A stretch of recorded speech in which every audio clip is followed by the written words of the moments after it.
Thank you very, very much for coming to this first presentation on the future of water in mining, sustainable water management, and management of mining brines. Water is actually the second most valuable asset on a mine after the ore body itself. There is almost no process in the mining industry that doesn't require water management. And the newest frontier of mining technology is actually mining the water itself via mining brines. Due to the arid conditions in Saudi Arabia, most fresh water comes from desalination, managed by the Seawater Conversion Corporation. The water is then transported by an incredible network of thousands of kilometer-long pipes and billions of cubic meters by the Saudi Water Transmission Company to give security and resilience to the system, including strategic storage tanks throughout the country. Water is then distributed to the population and to industry by the National Water Company, and when they are finished using it, the water is treated and recycled by the Saudi Irrigation Organization, which takes care of all of the treated sewage effluent from industry, farming, and mining. This complex system is all regulated by the Saudi Water Authority, who is here with us today. And they are also at the forefront of research and development in water technology. These systems, which manage billions of cubic meters of water every day, comprise the largest and most advanced water management system in the world. And its efficiency is one of the reasons why Saudi Arabia has been able to build such an incredible mining industry. Water, as mentioned before, plays an essential role in most mining and extractive processes, and responsible water management is critical to the business case for the mining sector at large. Managing mine-impacted water often requires customized water treatment plants, and there is no one-size-fits-all approach when it comes to the design of water treatment plants. One of the greatest challenges facing mining operations is the development and management of their water resources. And it's important that every operation prioritizes the efficient use and reuse of every single drop of water that is involved with mine site operations. This also minimizes the long-term environmental liabilities that could result from mismanagement of water resources. Water is so important that in my home country of Canada, we have an entire conference just dedicated to water in mines.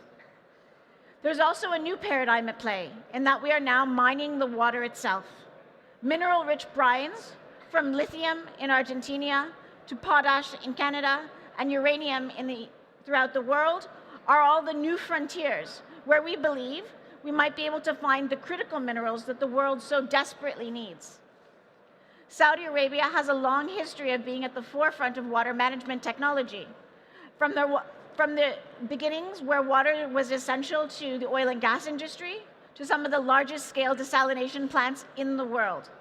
And as Saudi Arabia prepares to become a major player in the world of mining, its water management industry has had to step up to enable that to happen. We are very lucky to have with us today some of the guiding lights in the Saudi Arabian water management industry. Starting with Engineer Mohammed Al-Sheikh, Deputy President for the Strategic Partners and Local Content at the Saudi Water Authority. Engineer Tariq Al-Ghafari, Deputy President for Research and Promising Technologies. Engineer at the Saudi Water Authority as well. Engineer Rakan Al-Dabazi, the General Manager for Corporate Business Development at the Saudi Water Authority. And last but not least, Engineer Sufyan Mohammed Boudeh, the Vice President of Operations at the Saudi Irrigation Organization. I will start with Engineer Mohammed. Critical minerals for the energy transition. How does effective water management enable Saudi Arabia and the region to leverage critical minerals for local and global energy transition initiatives? Well, thank you for having me in this session and this important event in Saudi Arabia. Well, everybody, when you think about water and minerals, they might find it difficult to find the relations between these two sectors. However, it has a lot to do with mining water. Saudi Arabia is the biggest desalinated water producer in the world by far. and that make it very viable for us to do the brine mining. And who's not familiar with the brine mining, it's to utilize the discharged water and to extract the valuable minerals from the discharged water.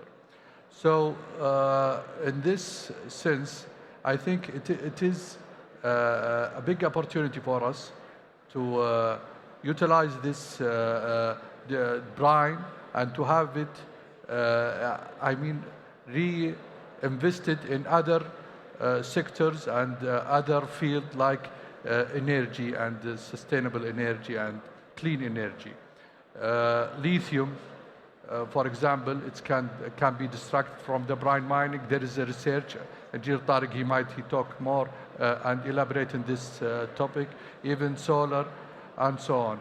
So that's from the brine mining sector. Other also the proper and efficient management of water sector in Saudi Arabia,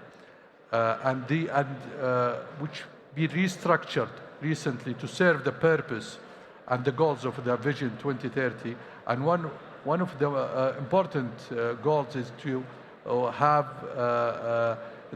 to improve the reuse of water for irrigation and for other purposes to serve the purpose or the aim of circular economy.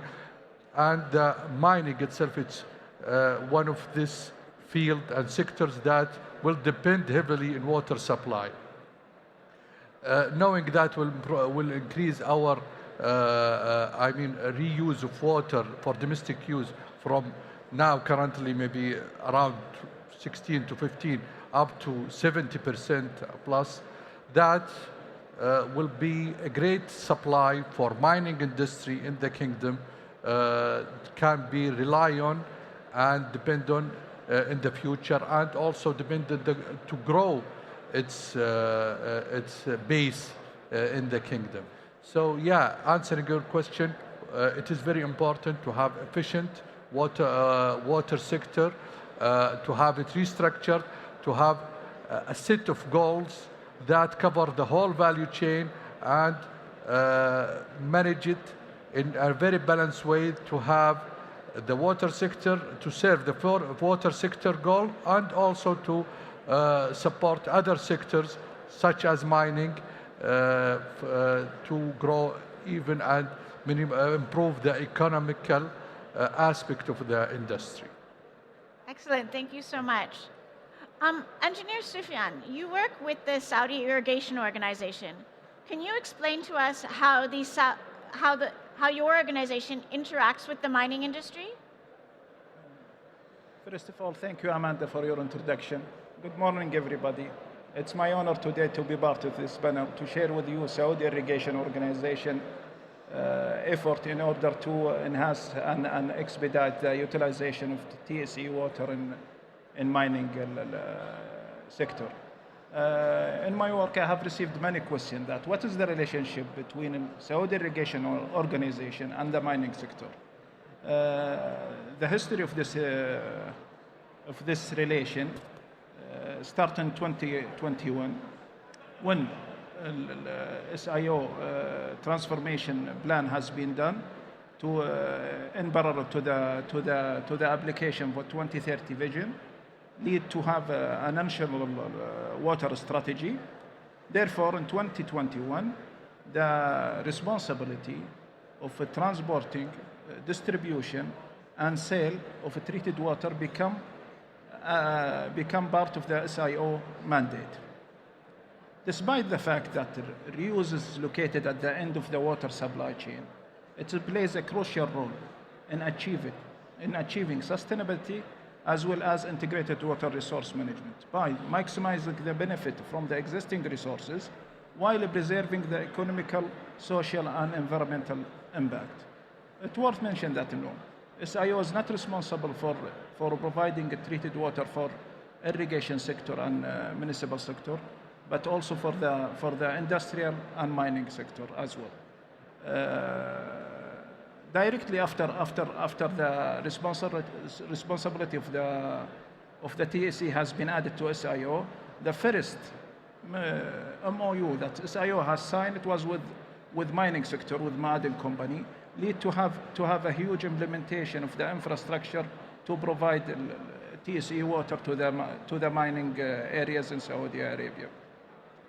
So far, we have reached up to 50,000 cubic meter of treated water to be reused in the mining sector, and in the SIO 5 years plan that we have ongoing construction for the trunk line to provide the new mining sector with the additional 160,000 cubic meter of treated water. Excellent. As we've been discussing, water is incredibly important, and incredibly huge volumes are required in order to both extract brines and also extract from brines, but also to treat, to transport and treat and desalinate. Research and development is at the absolute core of, and new technology are at the core of being able to do this efficiently and commercially. So, Engineer Tariq, this is very much your area. Could you discuss with us what some of the most innovative projects the Saudi Water Authority is working on right now? Thank you. So there are several projects that we're looking into, but when it comes to mining and brine mining and mining from wastewater and the water utilizations for mining, I think my colleagues have put a lot. But when we look at the value, we always try to maximize the benefit of the desalinated water. So, which means we need to increase the amount of water, the best. So that means we can increase the recovery. But at the same time, we look into the byproducts.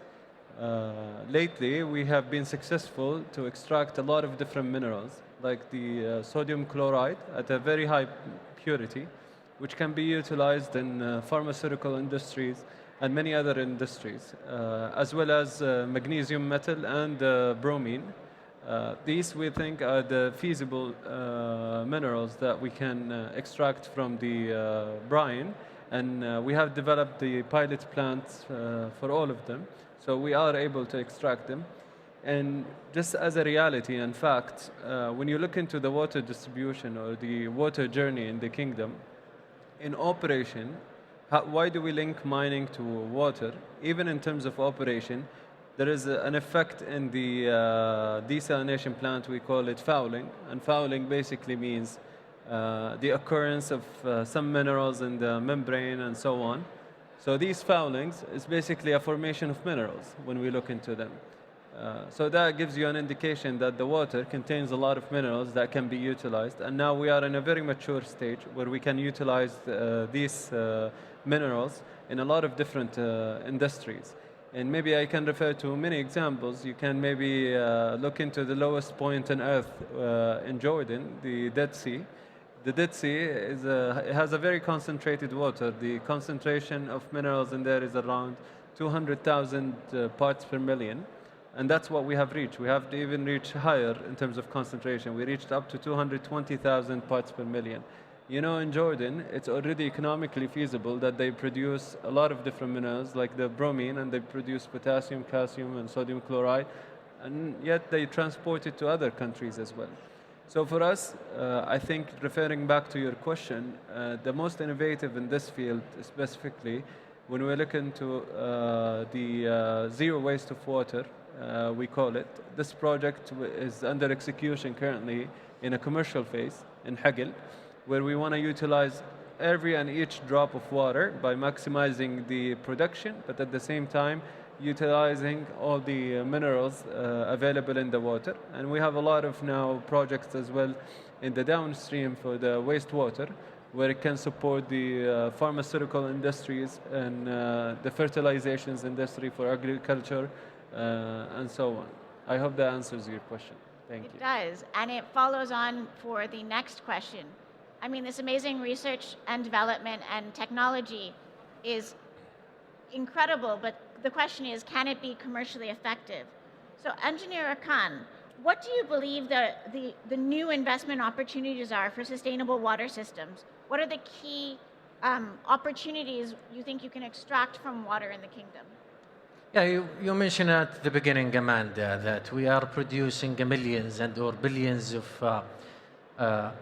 desalinated water. This desalinated water is associated with a byproduct called brine.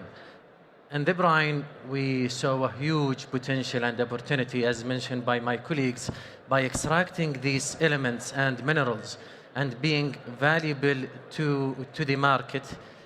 This will be add value and added opportunity, let's say, to the industry. Currently, we produce around 31 million cubic meter of brine. In Ras Al Khair, Alhamdulillah, we have two potential investors of extracting this brine. They will allocate around 1 million cubic meter a day. They will be extracting, as mentioned by my colleagues, the missing elements or let's say compounds in the region, similar to calcium bromide or sodium bromide, sodium chloride. All these going to be produced from the brine mining. And also we see a huge opportunity in upcoming project that will be associated with this industry. Excellent. As someone who spent her entire life in mining, whenever you have a byproduct that could be valuable, you get very excited. Engineer Mohammed, let's talk about water recycling. What role do you think that water recycling technologies play, such as zero liquid discharge systems, in enhancing the sustainability and reducing the environmental footprint of mining operations? Well, yeah, I think it has to, we should focus on 2 points here. It's enhance the sustainability, financial sustainability and economical model of the water desalination, since that you are utilizing and investing, capitalizing on the minerals that would be produced from this technology. That will improve even the desalination process itself in terms of the cost. That will be reduced. Now, recently, the cost of producing cubic meter of desalinated water now significantly reduced by research and continuous development and innovation. Now that will be also a great breakthrough to the industry, that combining the concept of mining and the desalination itself in improving the sustainability of the industry of desalination in economical field or aspect. Also, it has other side of sustainability. I mean, the brine itself, it's a byproduct, and it is seawater, and it have the same characteristics of the seawater. Having this zero liquid discharge from our industry, it's improve even the minor any changes in the surrounding and preservation of the environment. It will be very good point for us, added to the economical factor that I mentioned earlier. So of course, yeah, it is very important area, and it's area for research and development, and you can see globally a lot of research and papers and attempt for such a project. Here in Saudi Arabia, we have, I believe, in Hagel, we have some project in this, and it seems very promising in this regard. Very exciting. But that brings us next to treated sewage effluent.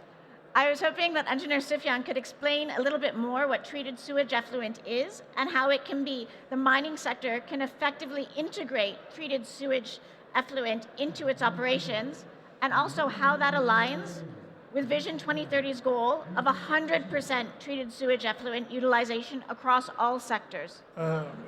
Before answering this question, Amanda, I would like to emphasize that yet the target of reuse is 70%, not 100%.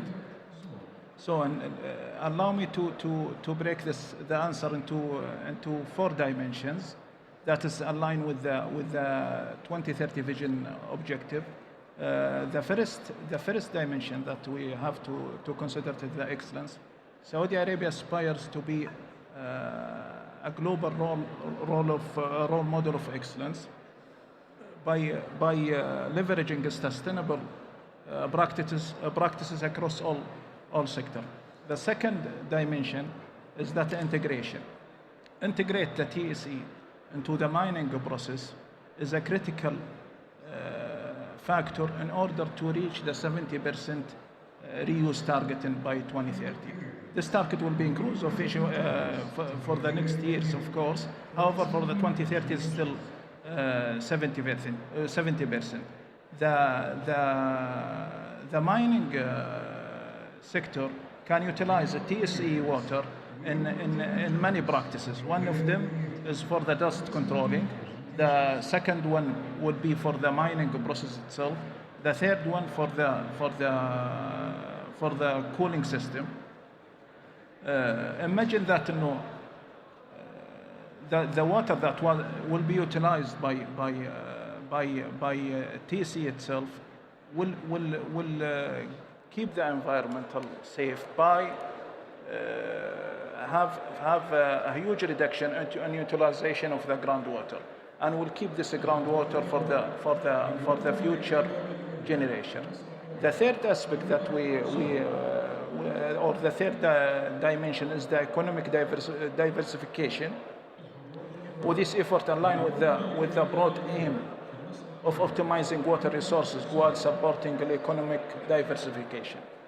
The fourth and the last dimension is the creating more jobs by robust infrastructure that will be constructed in order to provide the water for the treated water for the huge mining sector. As I mentioned earlier in the previous question, that we have a huge infrastructure, more than 500, 600 kilometers, 550 kilometers to be built for the new mining sector. This one will create more jobs for the infrastructure company as well as the mining sector itself. Excellent.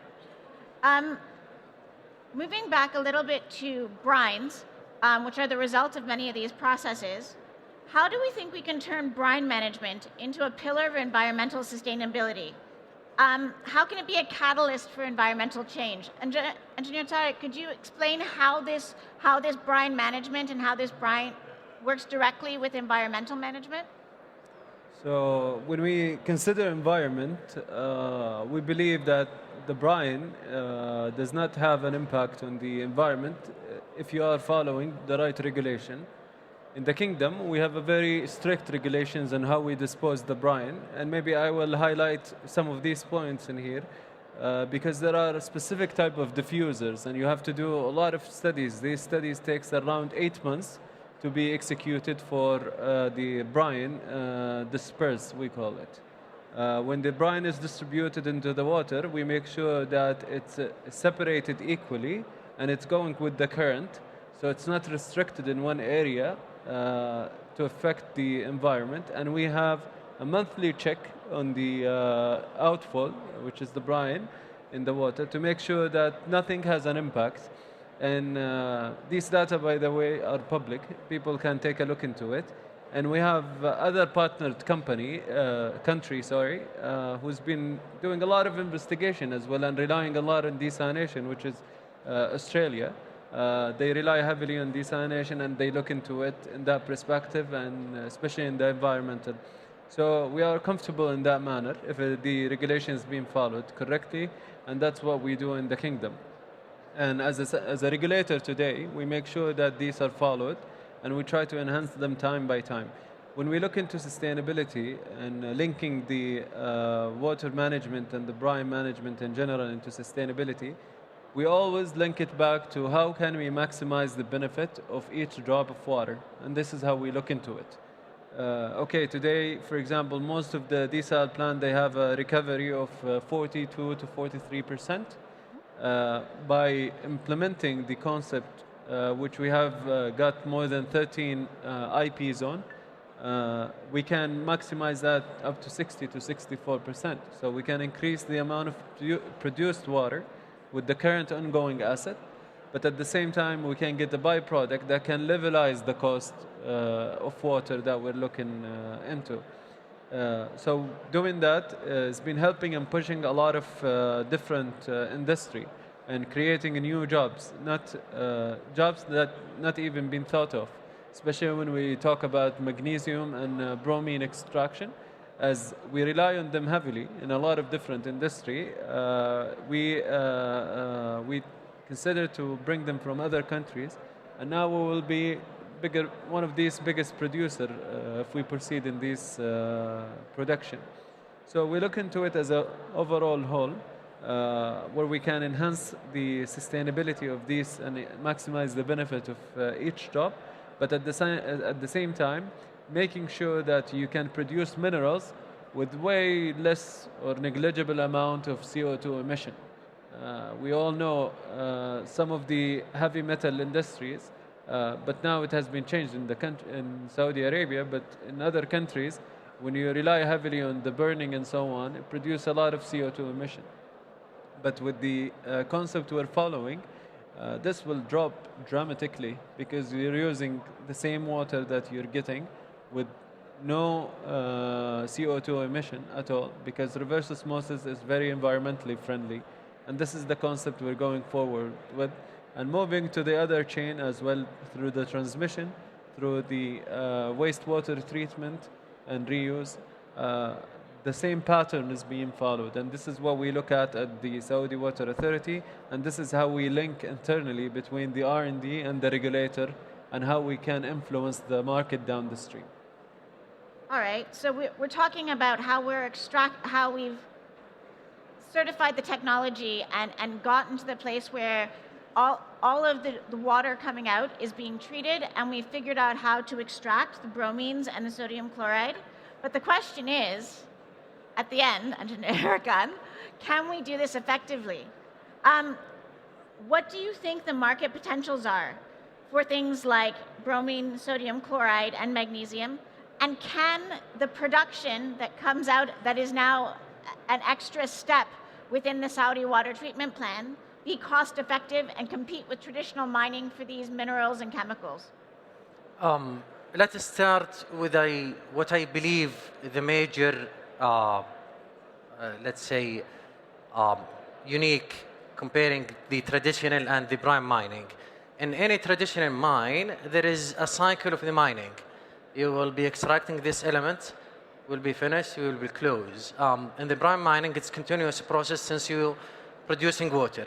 You produce water, it's the byproduct, the brine. So in terms of continuous production of the elements and minerals, I see a huge advantage in the brine that came from the desalinated plant. However, when we segregate these elements and material, it's let's say it's everywhere.